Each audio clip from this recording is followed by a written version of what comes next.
Bonjour à tous, j'espère que vous allez bien et que vous passez une belle journée. Aujourd'hui, je reçois Sabine. Merci Sabine d'avoir accepté mon invitation. Merci Audrey pour ton invitation. Avec beaucoup de plaisir. Du coup, est-ce que tu peux te présenter rapidement, puisque comme d'habitude, maintenant vous avez pris le pli, la présentation est sous la vidéo. C'est clair. Eh bien, je m'appelle Sabine Zanner, je suis une slasheuse heureuse, c'est-à-dire que je suis coach holistique, énergéticienne et photographe. Ouais, tout ça en un seul body.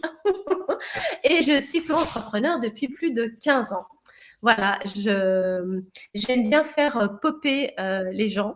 C'est-à-dire qu'ils arrivent en étant un petit grain de maïs, un peu tout comme ça, un peu tout conforme. Ils essayent en tout cas d'être conformes. Et en fait, mon job, c'est simplement de leur chauffer les fesses jusqu'à ce qu'ils popent. Et en fait, quand tu prends un popcorn, il est totalement unique si tu le compares à un autre. Ils sont tous différents. Et ce que j'aime, c'est faire popper la différence de chacun d'entre nous pour en faire des cadeaux à offrir au monde.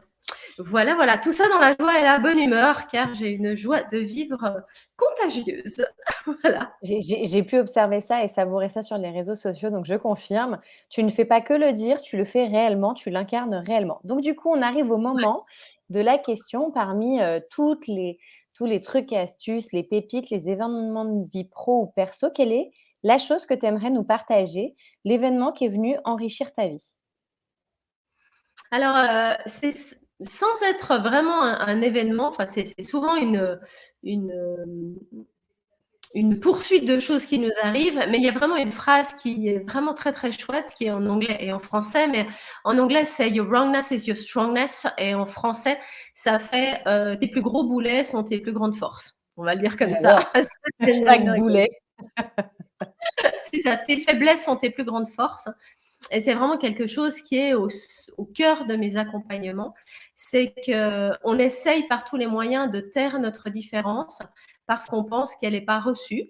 Parce que parfois, elle est vraiment pas reçue. On fait tout pour être conforme et pour être aimé et pour être en conformité. Et dans conformité, il y a Q-U apostrophe, conforme. Voilà. Et en fait, l'idée, c'est de ressortir de cette forme. Et si ceux qui nous suivent là peuvent juste prendre une minute pour se dire, OK, quel est le truc pour lequel on m'a le plus jugé quand j'étais petit ou quand j'étais petite? Et ça donne vraiment des pistes sur quels sont nos super pouvoirs et ceux qu'on a essayé de taire et qui finalement ont envie de parler et de sortir par tous les pores de notre corps.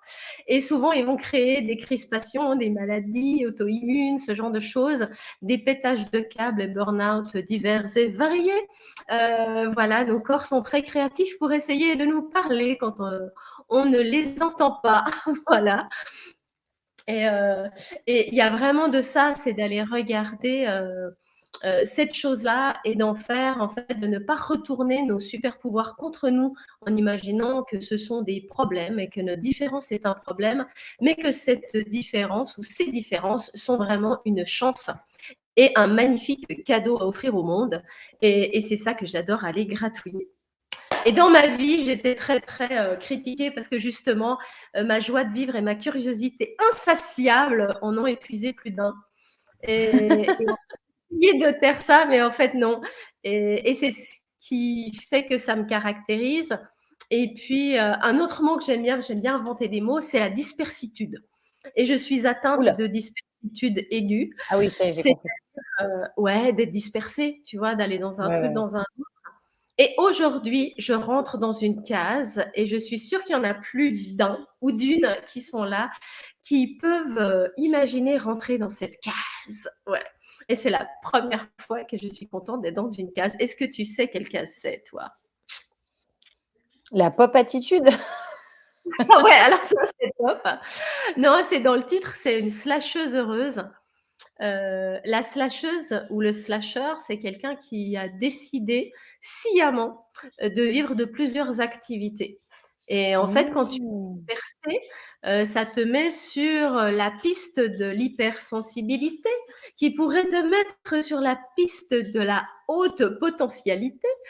Et quand tu essayes de t'étriquer en faisant qu'une seule chose, et ben en fait, ça te tue petit à petit. Et quand tu comprends que ta dispersitude est une chance et que tu peux créer plein de choses différentes dans ton quotidien, dans ton business, et ben en fait, ça crée quelque chose de merveilleusement délicieux au quotidien. Voilà.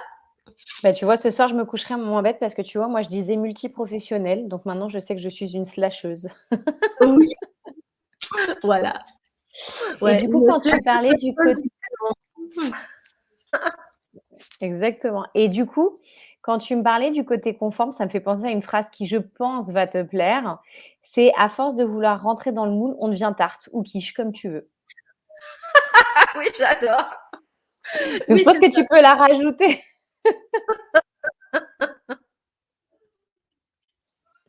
Non et tu vois, c'est marrant, j'ai réfléchi à ta question parce que sur le coup, c'est pas évident ce pourquoi tu es le plus jugée parce que juger, je trouve que c'est un mot fort en plus. Ouais, Et quand je vois qui je suis aujourd'hui, je sais que mes parents m'ont extrêmement bien accompagnée par rapport à ça parce que, comme je te mettais sur un de tes posts, j'ai jamais abandonné mes rêves, mais parce que derrière, mes parents, ils m'ont aussi poussée là-dedans. Tu vois, ils ont suivi toutes mes folies, même quand j'ai dit: «Je pars en Espagne». Et en y réfléchissant, je pense que c'est ce côté un peu, extraverti, social, faux folle, à monter sur scène et cetera, où j'ai toujours, aimé ça et tu vois, aujourd'hui, je fais des vidéos, je suis conférencière, je m'éclate, je me régale. Enfin, j'ai fait une conférence à la Journée de l'Audace et du coup, c'est vraiment ça, tu vois? C'est ça rejoint ce que tu disais et je trouvais ça rigolo finalement comment de voir j'ai pas réellement été jugée, mais tu comprends bien que parfois ce genre de comportement, ça peut quand même être gênant, enfant ou pas, ça peut créer des situations, ouais. et du coup, je trouve ça intéressant de voir que, bah, aujourd'hui, ma vie démontre effectivement ce que tu dis, c'est que ce qui aurait pu être un boulet, une faiblesse, en fait, est aussi ma zone de génie, quoi. C'est tout à fait ça. Ouais, ouais. Et souvent, c'est une différence et un petit truc qui fait qu'on fait la différence et dans cette société, cette réalité qui est hyper normalisée, bah, en fait, c'est vraiment, aller quitter le naturel. Tu regardes la nature, bah, s'il y avait que des pâquerettes, bah, ça serait un peu emmerdant, quoi. Chouette, il y a plein de fleurs différentes, qui fleurissent à des moments différents, donc dans ton jardin, c'est beaucoup plus joli. Il y a des saisons, il y a, enfin, tout est mouvement, tout est changement et par contre, on aimerait bien que tout le monde soit formaté et tout le monde soit conforme. Et ben non, c'est juste pas possible, quoi. Et quand tu as, des différences qui sont, oh, tranquilles, tu vois? Des petites extravagances, ça va, mais quand tu commences à être dyslexique, dyspraxique, un brin autiste, ah bah, alors là, en plus, ta différence devient encore plus un boulet. Ça peut être un handicap, enfin voilà, il y a plein de choses et pourtant, toutes ces différences sont des cadeaux et sont des chances et sont des opportunités de contribuer au monde, de contribuer à changer et à inspirer le monde, pour autant qu'on le voit depuis l'espace de cette chance et qu'est-ce qu'on en fait de ce truc-là et pas depuis le problème et le boulet. Bah, ça me parle, c'est ce que j'ai en fait, c'est très drôle ce que tu dis parce que j'ai fait un live il y a quelques jours sur justement diagnostic ou étiquette.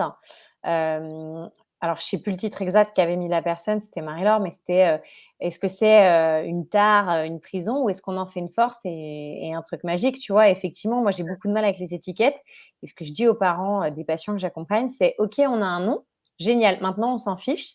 Ça nous explique juste comment on fonctionne» parce qu'effectivement le danger de l'étiquette, c'est de s'enfermer là-dedans et c'est là où je te rejoins, j'aime pas les étiquettes parce qu'au final, ce qui est intéressant, c'est de se dire: «Tiens, pour reprendre ton terme, je suis une slasheuse. OK, qu'est-ce que ça veut dire que j'ai l'opportunité de faire plusieurs travails différents?» C'est tout. Ni plus ni moins. Ça veut pas dire que je suis obligée de faire plusieurs travails différents parce que ça se trouve, je peux en faire un seul dans lequel, en fait, je vais utiliser ma multipotentialité ou tu l'appelles comme tu veux et donc du coup, je vais pas avoir besoin d'avoir 4 jobs Mmh. Et bah, et l'idée, c'est c'est là simplement de pouvoir, impulser cette diversité dans ton mmh, activité. voilà. Après, elle peut prendre plein de formes différentes, mais c'est de regarder vraiment ce qui fonctionne pour soi et de pas se limiter. Parce qu'en fait, quand tu es multipotentiel et que tu te limites dans les possibilités, tu vas t'over-fatiguer. Parce qu'en fait, te limiter va te demander une énergie de dingue. Mmh Et mh. après, c'est un peu, le cercle vicieux de: «Ah bah ouais», tu as l'entourage qui te dit: «Mais attends, tu vas pas commencer à faire plusieurs trucs alors que tu es déjà fatigué à en faire qu'1». Mais en Et fait, à quel point on n'a pas beaucoup plus d'énergie en faisant plein de choses différentes et en switchant de l'une à l'autre de manière très dynamique, plutôt que d'essayer d'en faire qu'une. Voilà. Et c'est vraiment trouver son rythme. L'invitation, c'est vraiment de trouver son rythme. Et puis un truc sur l'étiquette, certes, il y a des cases, il y a des étiquettes. En même temps, tu vois, je me suis sentie tellement différente quand j'étais petite et donc je me suis dit: «Voilà, ben, moi je viens d'une autre planète et puis c'est comme ça, puis je comprends pas bien comment ça se passe, mais je vais être bonne élève, hein, je vais faire tout ce qu'on va me dire». Du coup, je suis devenue hyper contrôlante parce que, Ouais. étant, c'est plus de l'adaptation. L'adaptation, c'est super, la flexibilité, c'est bien. La suradaptation, ça veut dire d'être dans un état de stress chronique, de tout le temps être sur le qui-vive, de bien faire et de faire ce qu'on attend de nous, quoi. Et aujourd'hui, il y a une boîte, il y a un bocal, une boîte où il y a l'étiquette effectivement de tous les bizarres. Donc on les a tous mis dans une, ils n'ont pas encore bien compris, mais enfin bon. Donc tu as les 10, tu as les TDAH, TDHA, voilà, ils ont tous des étiquettes. Et en même temps, la chance de ça, c'est ce que tu disais, c'est que si on ne le regarde pas depuis le côté de l'enfermement, mais simplement depuis l'espace de waouh, je suis pas tout seul à vivre cette différence. Je suis pas Mmh. tout seul à être bizarre. Et parce que je suis pas tout seul, ben en fait, je vais pouvoir explorer avec d'autres. Et si moi je m'en sors de quelque chose parce que j'arrive à développer une compétence, peut-être qu'elle est bizarre cette compétence, mais elle est chouette, et ben ça va inspirer d'autres bizarres. Et en fait, ça permet de se sentir beaucoup moins seul sur le chemin du développement personnel. En tout cas, c'est comme ça que je l'ai vécu. Je ne sais pas comment c'était pour toi. On finira sur cette clé-là, mais je pense que c'est fondamental ce que tu dis, c'est-à-dire que ça vient toucher au besoin d'appartenance et au fait de se retrouver dans un groupe où finalement je suis pas seule et donc je peux le partager avec quelqu'un qui vit la même chose que moi avec ses spécificités. Mais c'est pareil en fait pour quelqu'un, qui, porte des lunettes, dans ces cas-là, une grossesse gémellaire, c'est une bizarrerie, enfin parce que personne comprend ce que c'est, tu vois ce que je veux dire? Tu peux extrapoler le truc donc ce qui me paraît fondamental et on finira là-dessus, c'est cette idée de partager avec d'autres qui vivent les mêmes choses que nous, parce que ça fait du bien de se sentir compris par quelqu'un qui fonctionne comme nous, qui va avoir les mêmes idées que nous, les plus ou moins loufoques, et cetera. Bah, écoute Sabine, merci beaucoup pour ce moment, de partage et Claude. demain, vous allez retrouver ta ta ta ta ta ta, je vous laisserai découvrir, je vous laisse la surprise, pas de spoiler, mais vous la connaissez super bien. Je vous laisse juste avec ça. Sur ce, je vous souhaite une belle journée et je vous dis à bientôt. Au revoir tout le monde. Allez, ciao!